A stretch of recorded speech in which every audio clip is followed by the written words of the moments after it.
নমস্কার, আজকের প্রতিবেদনে আপনাদের সবাইকে স্বাগত। শিব সৃষ্টি, স্থিতি, প্রলয়ের তিন রূপ। বেদে তিনি রুদ্ররূপে পূজিত। তিনি ধ্বংস, প্রলয়, সংহারের দেবতা। আমাদের আজকের আলোচনার বিষয় শিবলিঙ্গ কি নিউক্লিয়ার কেন্দ্র। সেই জন্যই আমরা প্রথমেই শিবের বৈশিষ্ট্যগুলোর দিকে নজর দেব। শিবকে আমরা মূলত দুভাবে আরাধনা করি, একটা লিঙ্গরূপে আর একটা নটরাজ মূর্তি রূপে। অনেকেই শিব তাণ্ডবকে মহাজাগতিক তাণ্ডবের সাথে তুলনা করেছেন। বিশ্বের সবথেকে বড় পদার্থবিদ্যার গবেষণাগার নটরাজ মূর্তিকে অণু পরমাণুর সাথে মিলিয়ে একটা প্রেজেন্টেশন তৈরি করেছেন। তা আমরা পরে কোনো সময় আলোচনা করে নেব। আজকে আমরা আলোচনা করব শিবলিঙ্গ নিয়ে, বিশেষ করে 12টা জ্যোতির্লিঙ্গ নিয়ে। শিব যেমন একাধারে কল্যাণকর, সেই সাথে তিনি ধ্বংসেরও প্রতীক। এই একই জিনিস নিউক্লিয়ারের ক্ষেত্রেও খাটে। যেটা কল্যাণকর সেটাই ধ্বংসের কারণ, দুটোই। শিবের ত্রিনেত্র জাগ্রত হলে সমগ্র পৃথিবীতে প্রলয় শুরু হয়। নিউক্লিয়ারেরও বিস্ফোরণ ঘটলে পৃথিবী ধ্বংসের তাণ্ডব দেখে। 12টা জ্যোতির্লিঙ্গ বেশিরভাগ নদীর ধারে অবস্থিত হয় বা কোনো প্রতিষ্ঠিত শিব মন্দির বড় কোনো জলাশয়ের ধারে তৈরি হয়। এবার নিউক্লিয়ার কেন্দ্রগুলোর দিকে একটু নজর দিন। সেগুলিও কোনো নদীর ধারে বা সমুদ্রের ধারে অবস্থিত। বৈদিক শাস্ত্রে বলা আছে শিবলিঙ্গগুলি থেকে প্রচুর পরিমাণ প্রাণশক্তি বের হয়, তাই সেগুলোকে সবসময় জল দিয়ে ঠান্ডা রাখতে হয়। দেখবেন বেশিরভাগ শিবলিঙ্গের মাথার উপর একটা জলের কলস রাখা হয়, যা থেকে অনবরত জল পড়ে শিবলিঙ্গের মাথার উপর। নিউক্লিয়ারকেও সবসময় ঠান্ডা রাখতে হয় যাতে সেগুলো বিস্ফোরণ না ঘটে। শিবলিঙ্গগুলোকে অন্তত 3-4 বার করে প্রদক্ষিণ করানো হয়, কিন্তু শিবলিঙ্গের উপর ঢালা জল যেটা নালা দিয়ে বের হয়, দেখবেন সেই নালাকে প্রদক্ষিণ করতে দেওয়া হয় না।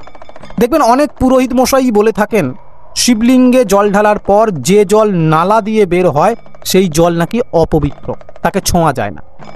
নিউক্লিয়ারেও যে বজ্র জল বের হয় তাকে ছোঁয়া ক্ষতিকারক এবং বিপজ্জনক।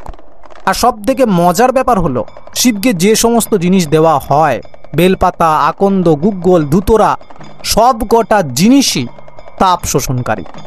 এগুলো ঘনীভবন প্রক্রিয়ার প্রতীক।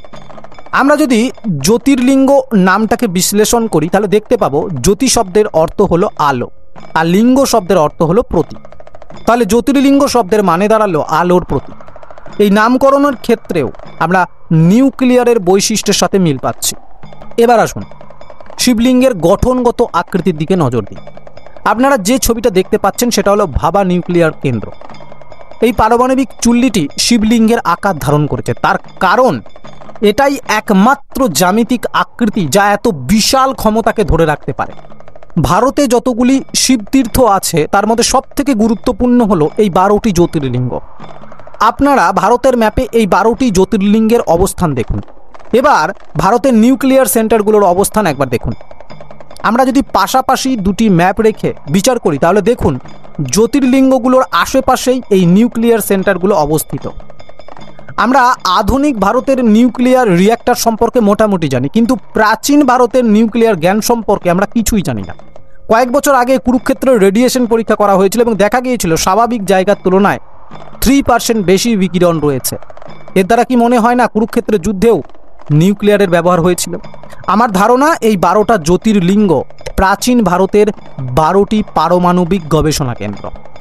দ্য হিন্দু নিউজ পেপারের একটি খবরে প্রকাশ করেছিল কাশীর জলে ইউরেনিয়াম পাওয়া যাচ্ছে। সেই সময় বিজ্ঞানীরা 11টি আলাদা টিউবওয়েল বা কুয়োর জলের নমুনা পরীক্ষা করে এবং তারা দেখতে পান 2 থেকে 11 ppb ইউরেনিয়াম রয়েছে সেই জলে। বিখ্যাত ইতিহাসবিদ PN ওক বৈদিক বিশ্ব রাষ্ট্রকা ইতিহাস বইয়ে প্রাচীন ভারতের 12টি আণবিক শক্তির বর্ণনা করেছেন। ওকের মতে এই 12টি জ্যোতির্লিঙ্গই 12টি পারমাণবিক চুল্লি। শিবের বিভিন্ন রূপের মধ্যে কাল বা মহাকাল হলো একটি গুরুত্বপূর্ণ রূপ। তিনি সময়কে নিয়ন্ত্রণ করেন। এই রূপ মধ্যপ্রদেশের উজ্জয়িনীতে অবস্থিত। আর অদ্ভুত ব্যাপার হলো উজ্জয়িনীকে পৃথিবীর কেন্দ্র মনে করত প্রাচীন ভারতের মানুষেরা। এই প্রাচীন ভারতে সূর্য ও জ্যোতিষের জন্য মানুষের দ্বারা তৈরি করা হয়েছিল এই উজ্জয়িনী। ব্রিটিশরা 100 বছর আগে যখন পৃথিবীর কাল্পনিক রেখাচিত্র তৈরি করছিলেন তারও বহু আগে পৃথিবীর মধ্যভাগ উজ্জয়িনী পরিণত হয়েছিল। আজও সূর্য ও মহাকাশ সম্পর্কে তথ্যের জন্য বিজ্ঞানীরা উজ্জয়িনীতে আসেন।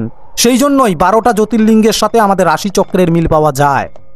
উজ্জয়িনীর মহাকাল মন্দিরকে কেন্দ্র করে জ্যোতির্লিঙ্গগুলো একটা রহস্যময় সংখ্যার দূরত্বে অবস্থান করছে। দেখুন কি সংখ্যাগুলো দেখে কি ভাবছেন? Fibonacci pattern? এক্স্যাক্টলি তাই। 12টা জ্যোতির্লিঙ্গের সাথে একটা ক্রমবর্ধমান সর্পিল ফিবোনাচি প্যাটার্ন লক্ষ্য করা যায়। এই ফিবোনাচি প্যাটার্নই মহাবিশ্বকে ধ্বংসের হাত থেকে বাঁচায়। আপনারা সকলেই জানেন প্রকৃতির সব জায়গায় এই ফিবোনাচি প্যাটার্ন পাওয়া যায়, ফুল পাখি সবের মধ্যে। জ্যোতির্লিঙ্গগুলো এরকম সর্পিল ফিবোনাচি প্যাটার্নে অবস্থিত হওয়ার কারণ মনে হয় শক্তি তার নিজের ভারসাম্য বজায় রাখতে সক্ষম বলে। হয়তো সেই জন্যই জ্যোতির্লিঙ্গের সাথে সৌর বিকিরণ মানচিত্রের একটা মিল পাওয়া যায়।